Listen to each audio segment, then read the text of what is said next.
Okay, we are live. So for those listening at home, welcome to the Live from the Sword Coast podcast. My name is Kevin Madison, and this is entry 13 in my participation in the RPG A Day event for 2017. Today, if you're tuning in for the first time, this is an exercise where a number of us are answering questions, a different question every day for the month of August 2017.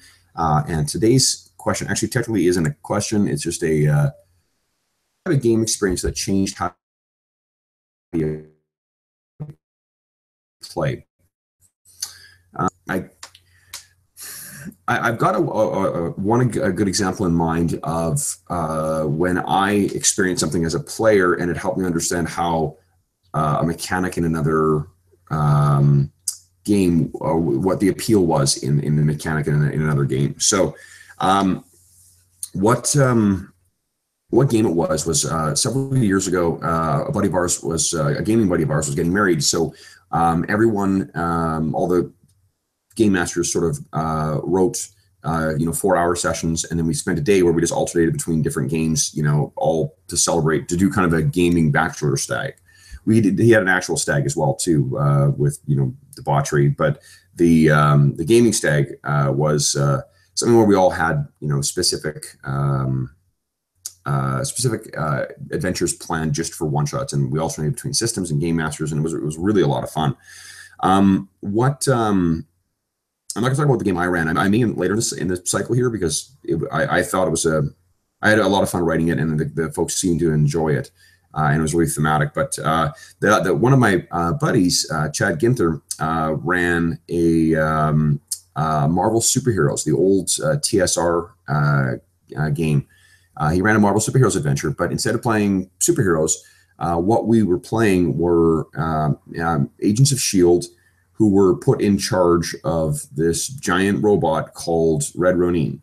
And if you're not familiar, there was a brief time in I'm not sure if it's the late 70s or early 80s, but it's around that period when Marvel Comics had the rights to Godzilla. They were publishing Godzilla comics, and Godzilla was actually, those comics were taking place in the actual Marvel Universe. The writers at Marvel came up with a sort of nemesis for Godzilla, which was a giant robot called Red Ronin. And he had a bunch of different kind of neat powers, but in any event, the character sort of it resurfaces every now and then when a writer wants to trot out an obscure character. But Pacific Rim had come out around the time that the gaming stag happened. So Chad was really quite keen on trying to capture that flavor. So we were basically tasked with dealing with some giant monsters that were coming into I don't even remember the city, San Francisco maybe. But anyway, the way that he set up the game, like at default, Marvel Superheroes doesn't really support that kind of doesn't support the kind of play where someone is like everyone's operating different aspects of the robot. Like we were not each having a robot ourselves. We were all part of a team operating that robot, and it was a lot of fun. I mean, like I'm not a huge fan of. Back in the day, I absolutely loved Marvel Superheroes. It was one of the earliest games that I got other than D&D, and we had a lot of fun with that. I could still probably name off all the different ranks of powers on the universal table, but or power ranks, I should say, on the universal table. But I just don't like it. It is something that is better enjoyed in nostalgia from my perspective.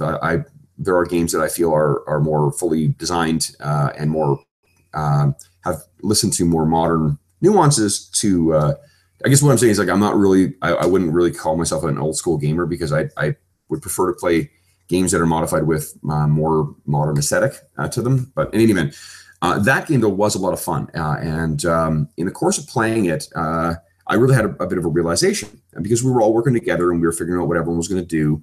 And a couple of years prior, I had gotten whole hog on the Decipher version of the Star Trek role-playing game, and prior to that, I had purchased the Last Unicorn Games version as well. And For if you're not familiar with the history of sort of Star Trek role-playing games, just strictly actual Star Trek, not Starfleet Battles, FASA had the rights to Star Trek in the 80s, published some games and a bunch of supplements for it. Then Last Unicorn Games in the 90s got the rights to it. And then I'm not sure what the reason was for them going tits up, but they did go out of business, unfortunately. They were bought out by, actually, I know they were bought out by Wizards of the Coast in the late 90s because they had published a very short run of the Dune role-playing game. I'm getting lost in gaming history here, sorry. But in any event, so from Last Unicorn Games, the reason I mentioned that game is because almost all the designers from that game ended up going over to the Decipher game. The only change was there's a guy named Steve Long who is probably best known for his work on the Hero system. He is the name associated with where the Hero system has gone since the original authors sort of parted ways in around the 4th edition of that game. But in any event, he designed the core mechanic for that role-playing game, and also for a Lord of the Rings game that came out at the same time. But all the rest of the designers were still effectively the same folks who were working on the Last Unicorn version of the game. And I understand the most recent version, the Modiphius published Star Trek game, that actually has a lot of the same names on it as well. I don't actually have the game in print yet, so I can't tell you that for sure.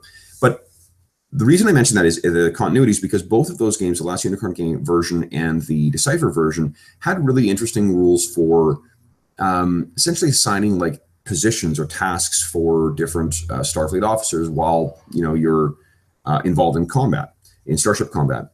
And at the time, it seemed, when I first read it, my first glance was like, wow, this is really complicated. So my players not only have to learn one set of rules, they have to learn a whole separate subset as well too. I'm not crazy about that. And it seemed like there was a lot of bookkeeping involved with it as well. And I didn't feel like the payoff for having everyone, everyone play different roles on a ship would be worth the hassle. At the time, I should say also, I hadn't run the game. Star Trek for a very, very, very long time remained one of my white whale games where I had an idea for a campaign that I wanted to run, but it was about 15 years before I ever got a chance to actually run it because it wasn't the game everyone really wanted to play. No, so it just, in the group that I play with, it just wasn't, when I had other games on offer, Star Trek was always way the fuck down the list. So in any event, playing that one session while we were controlling all aspects of the robot, it really made me realize, I'm like, this is why this system is fun and worth learning. This is the game that, this is the kind of mini thing that brings everyone together, makes them talk about, work as a team, and any opportunity to make the players think of themselves as a team and make decisions amongst each other rather than on their own. I think there's a significant greater level of engagement in the game then. So yeah, I mean, and there's less likelihood that players are just not going to be paying attention, until it's their turn. So after that session, I ended up going back and hammering out a bunch of cheat sheets and flowcharts and stuff like that to make sure that players could understand the system. And then on my next birthday, like every year for my birthday, my players indulge me by letting me run something that I don't normally do.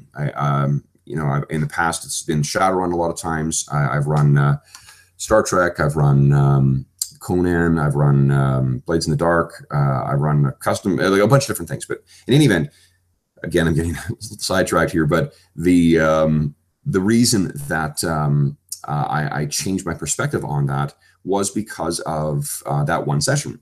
And that also primed the pump for me for when I got into the Star Wars role-playing game, the Fantasy Flight version, because the Fantasy Flight version does a really great job of giving pretty much everyone something to do on a ship when when starship combat happens. In our group right now, the ongoing campaign, we have 5 PCs, and those PCs are always, they know what they're doing is. We know who the pilot is, we know who the co-pilot is, we know who the engineer is, we know who the 2 gunners are. So everyone always has something to do throughout the, when they get into those encounters, and they know how to, like, okay, we need to do something to help out so-and-so. We need to like avoid fire right now. So if the gunners are taking a penalty, then that's okay. Or if we need to, maximize our chance of hitting because we need the gunners to hit this time. Those are the kind of decisions that get made as a group. And then everyone kind of, makes the dice rolls. And I don't think I would have appreciated that without having gone through that one session. So that was it was a session that really changed the way that I think I played multiple games. So, and I guess actually in a related way too, that's one of the reasons I think why I was ready to appreciate Blades in the Dark for what it was, is that I love that everyone has a joint interest in the ongoing enterprise, the criminal enterprise they're involved with. So there's another reason for why you're working as a team. And there's a lot of great fun that comes with that. Rather than just having everyone getting together and whatnot and having a fun time, playing through an adventure, it's ways that the game mechanics encourage you to work as a team. There's specific benefits for why you're doing that and why you have to do that.